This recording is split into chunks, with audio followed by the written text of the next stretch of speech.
This lesson covers Spanish prepositions. Prepositions precede the words that they link. We have simple prepositions that consist of one word.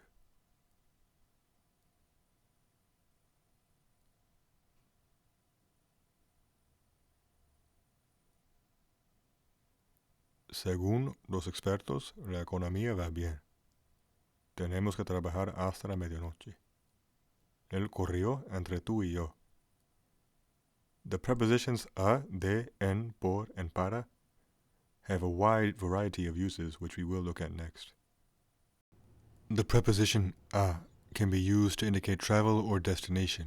Viajamos a los Estados Unidos cada año. Fui a la casa.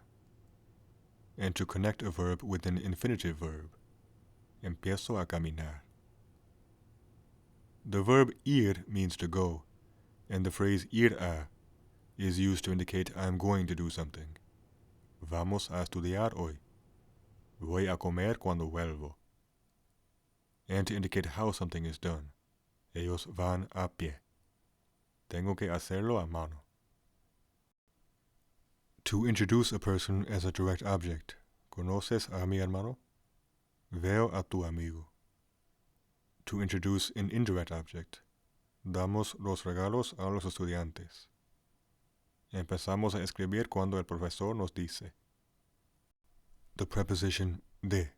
In English, we often use apostrophes to denote possession, but in Spanish, we use de to indicate possession. Es la casa de John. To indicate cause. Estamos cansados de estudiar. Estoy orgulloso de tu éxito. To indicate origin. Soy de España. Los médicos de esta ciudad son muy inteligentes. When comparing or referring to people or things in a group. Esta prueba es la más difícil de la clase. Hay más de 20 personas en esta clase. To describe a noun using another noun. Compré un traje de baño. Bebemos jugo de naranja. And remember that the prepositions a and de combine with el to form al and del. Fuimos al cine. Estoy hablando del hombre alto. En is used to indicate location. El billete está en mi bolsillo. To indicate time. Viajamos a Brasil en la primavera. Volveré en un día. And how something is done. Prefiero ir en coche. Por and para can both be used to mean for, but are used in different ways. Por can be used for mode of travel, mode of communication, and routes taken. Hablo con él por teléfono. Viajamos por Portugal y España. For exchanges and trades. Daría mi vida por ti.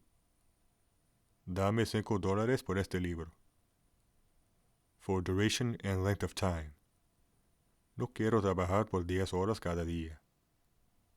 For motivations and reasons. Todo lo que he hecho, lo hice por la familia.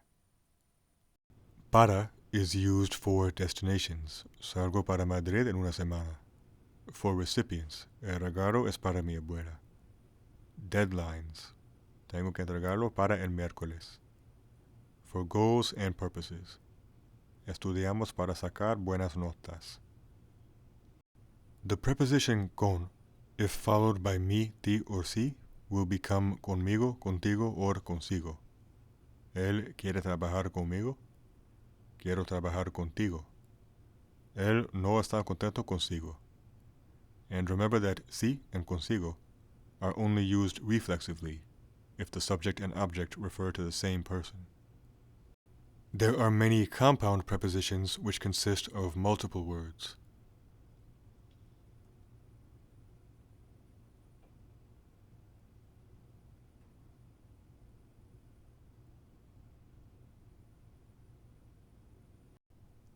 A pesar de mi consejo, no me escuchaste.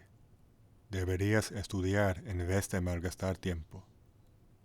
Tendré que caminar alrededor de esta calle. With that, we have covered the basics of Spanish prepositions. As I always say, I would very much appreciate it if you could please do me a favor and share this video series with your friends and teachers. And that is all for now, so until next time.